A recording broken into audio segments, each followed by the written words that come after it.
So I'm back again. I wanted to commit to doing more updates on this since this is a topic a lot of people are interested in and do ask me about and want to discuss. And be nice if we had a forum to discuss this. But until then, we just wanted to make contact with the idea of initiation. And some people on my channel have expressed not liking that word initiation, and I agree. I think it's a large word. I think it's limiting, and I think it takes away from the spiritual part of it. And part of what I'm doing in taking all my knowledge and years of anthroposophy and processing it through my Catholic filter,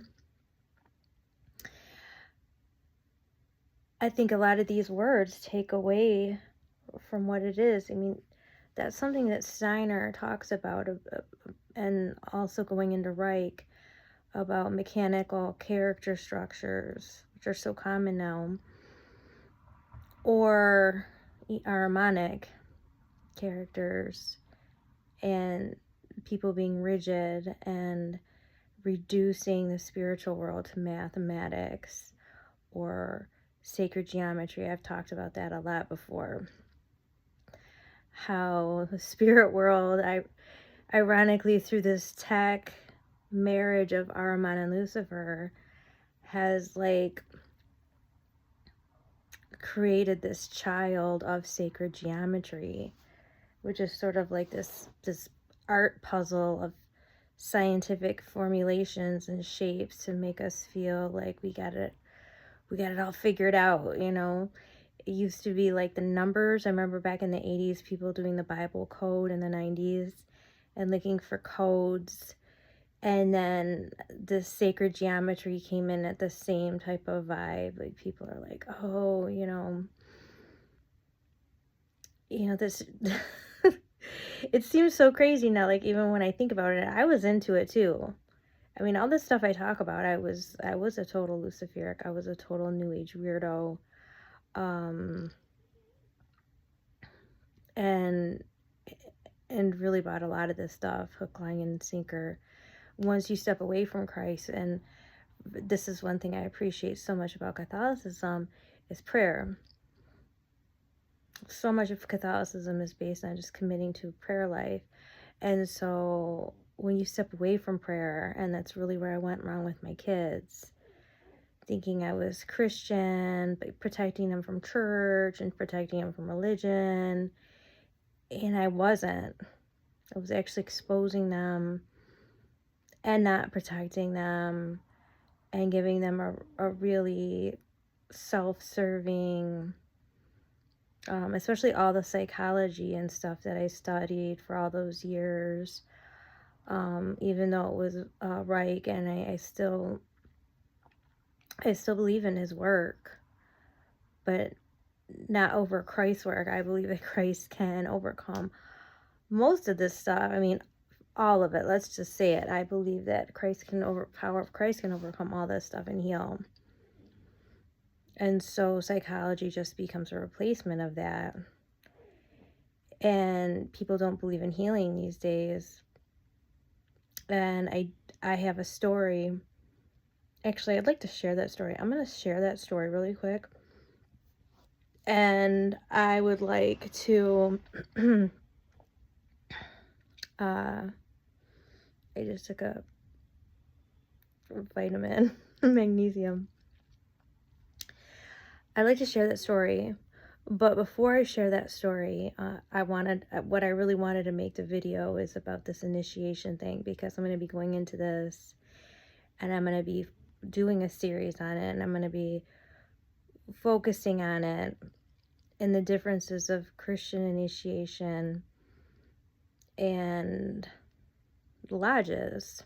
I can't really say what they are. I'm going to call them Freemasons.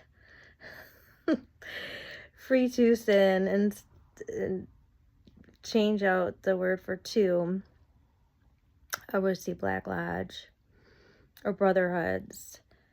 So, and they function as a type of religion too, at least they try to skirt the laws and stuff.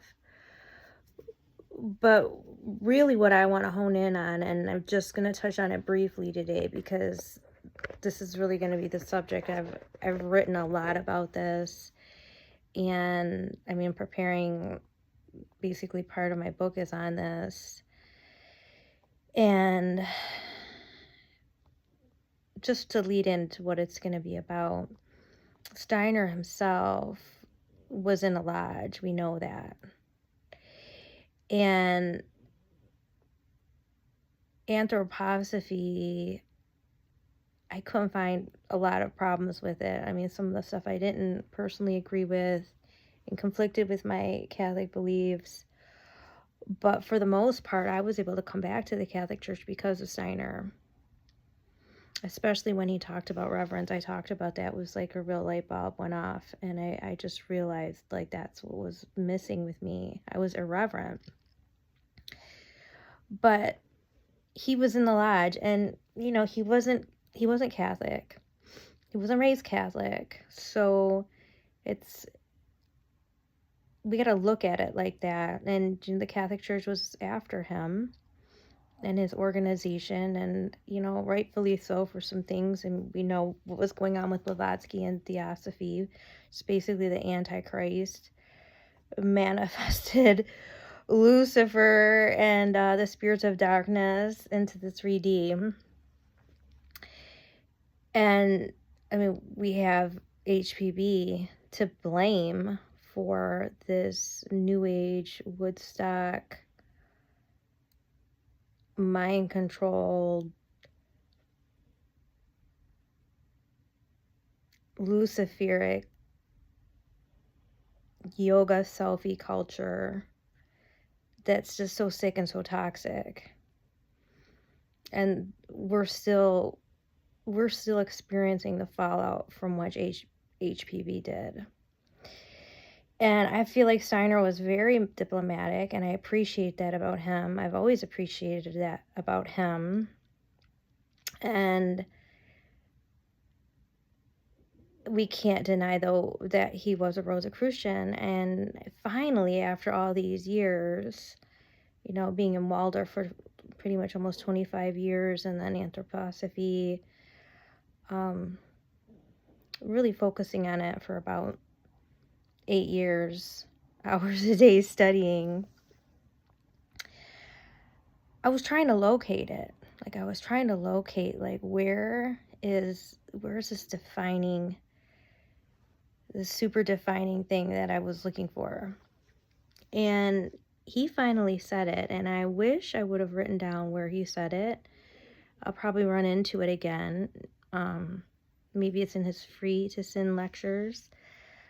It was really just about 6 months ago. I was laying there kind of sleeping. It was like a Friday night. I usually like sketch and stuff, and I'll listen to Steiner.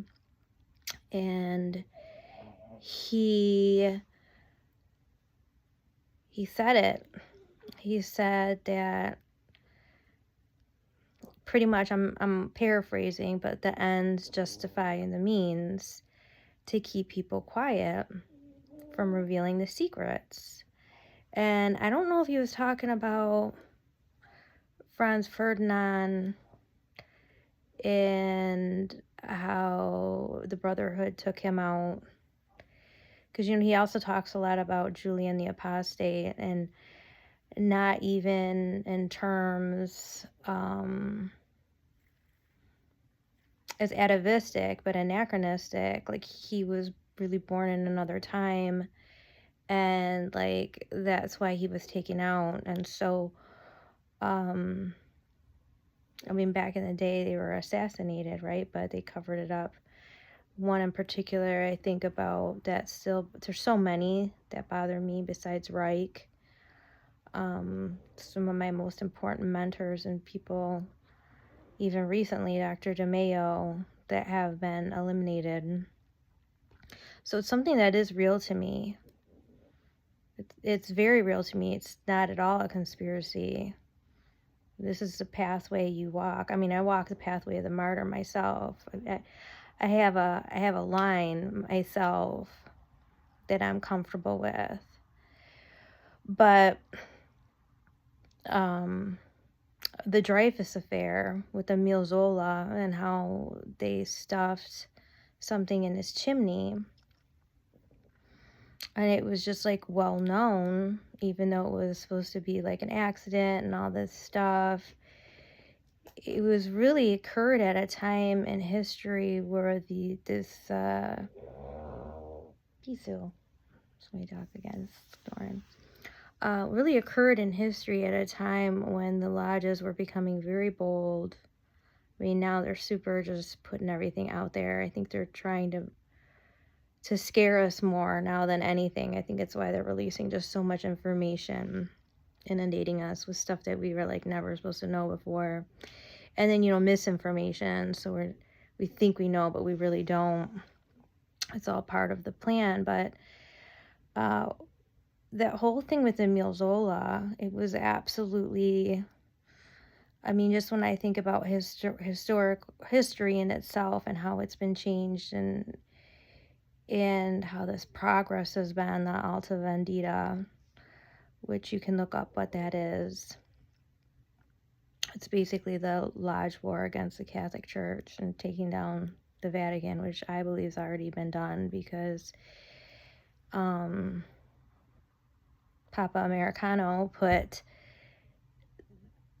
the free to sin king, who unalived his wife and mother of his children, unalived the mother on the throne in the fall of 2025. And when I saw that happen, to me, that was like the abomination of desolation to me. So I believe the Alta Vendita has already been accomplished. But the Dreyfus affair and the whole thing with Emile Zola was really like these power struggles within the Brotherhood and within the lodges. And they try to fight against it. And they either push you out and you can't get in, like Jung and Freud did to Reich. Also with Einstein. Einstein's another piece of work that I'd like to talk about. I have a lot of issues with Einstein because of Reich and Steiner. And I'll put that on my list. But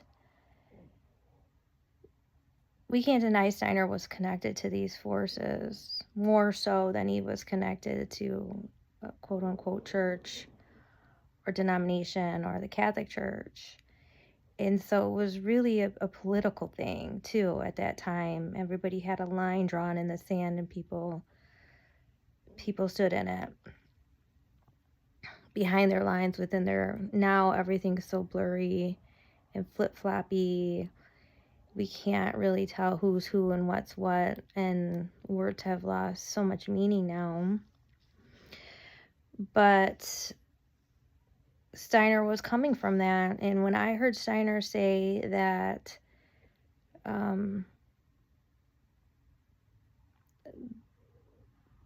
that the ends justify the means justifies the ends, that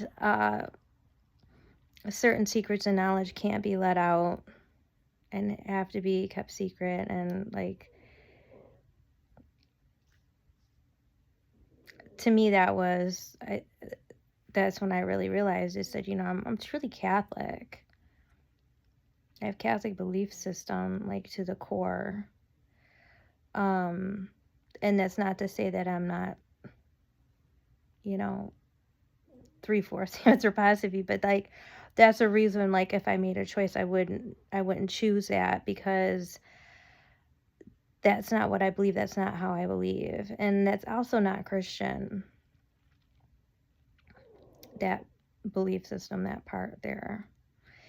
Because who's really determining this? Is you're talking about,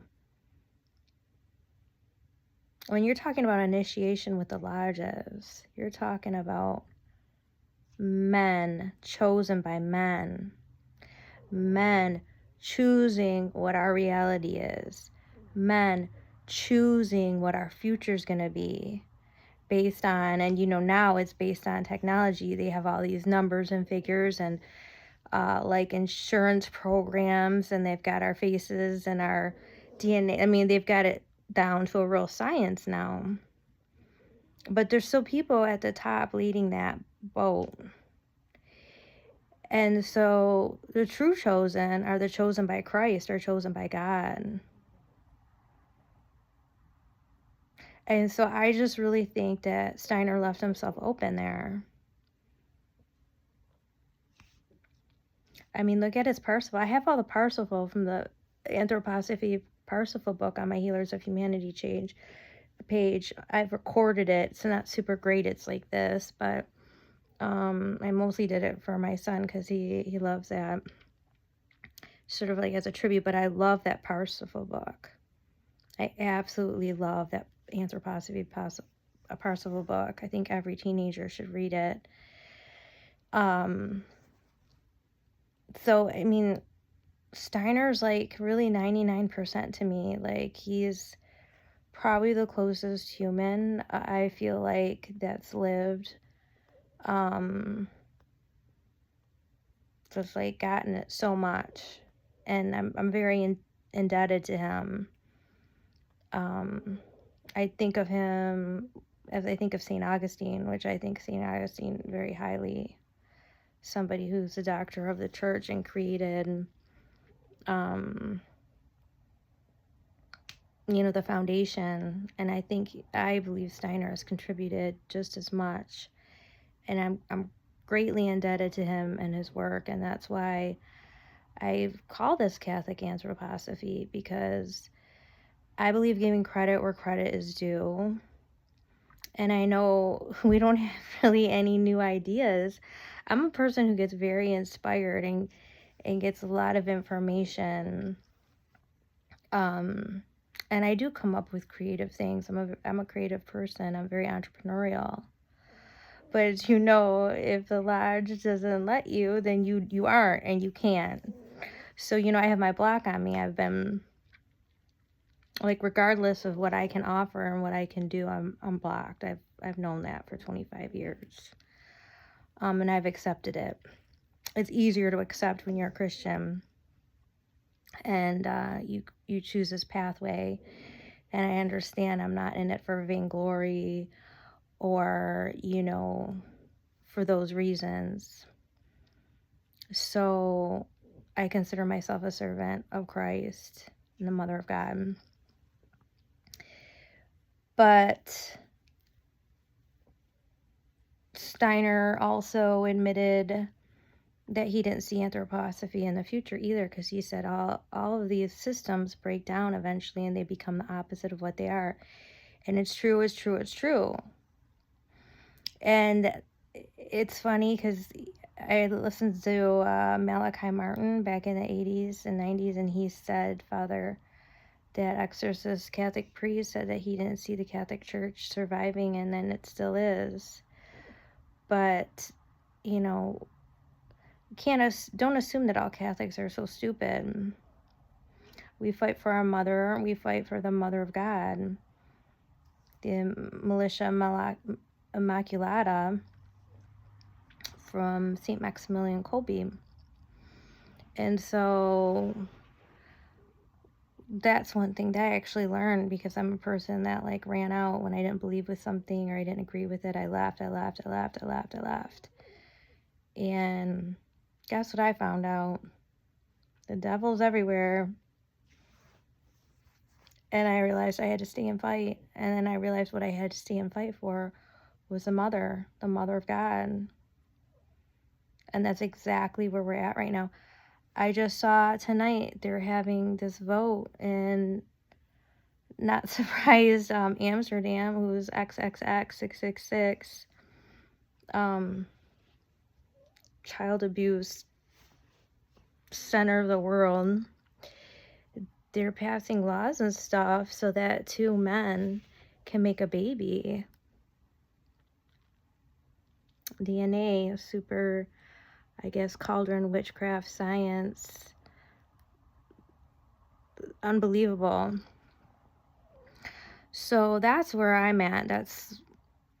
And I know I've said it before and I've made some other videos like this, but I'm going to be going into this initiation more and really pointing out the differences and focusing on Catholic initiation and what that is, specifically through the Carmelite, because that's who I follow, is the Carmelites and SSPX. So through those saints, I've learned the process of Catholic initiation or illumination. So I'm going to be talking about that. I'm going to be talking about the differences and the process and what it looks like, and basically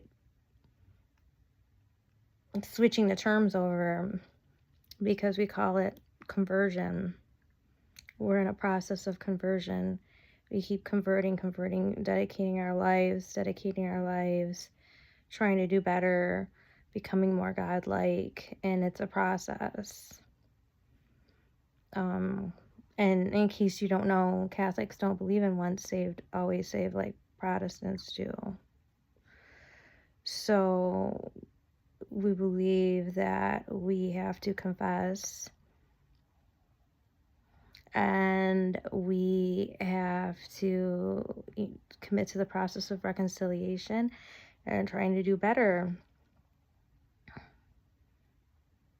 And only God knows our soul. So it's not like, we do as much as we can, and then we have to trust and have faith in God for the rest, but we don't at all presume, like, it's like the Freemasons, right? Like, they have a perpetual get out of jail for free card. Like, hey, bro, I just killed somebody. Can you help me out? Boom, let me make a text message. Or, hey, I'm going through a divorce. I want to take the kids from the mother. Boom, we text the judge. Like, that is part of the Protestant foundation, because the Freemasons, the lodge, works through the Protestants. And they have a temple in every city in the United States, and they have an entire state. So that doctrine of once saved, always saved works perfectly for them. And so, as I said, Catholics are not allowed to be that. We cannot be those man witches in that organization. We're not supposed to be. That's not to say it's not totally infiltrated. And it really is. And I can verify that myself. Just even my churches I've gone to that I've grown up in, sometimes if I go back, I can't believe they're not even the same at all. Totally taken over by the Brotherhood. But the foundation of these man witches of the lodge, as Steiner said, is to block the feminine. And where are we at right now? Let's see. That was my dog. He's agreeing. Right, they're canceling motherhood. They're stealing the children from the mothers, the baby farms, handmaids, surrogacy, adoption. And we know even in the Catholic Church, that whole adoption scam thing. So we can't be stupid about it. They took our mother from us in every possible way.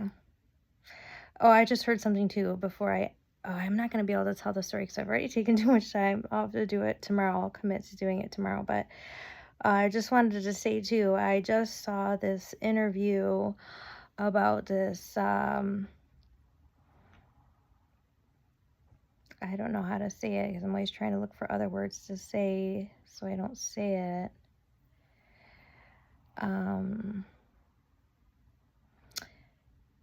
But the adult film industry, there you go, the naked slave industry, the naked slave industry there's a website they have called motherless.com. So let that sink in. Motherless.com. Are we surprised about anything anymore? Because we're really living in a time, just as Steiner said, because he was saying it back then, and he said it was going to get worse, as it has. People are very transparent. These demons are looking like demons, looking like a demon face, looking like a devil face, exposing themselves. I'll check back tomorrow.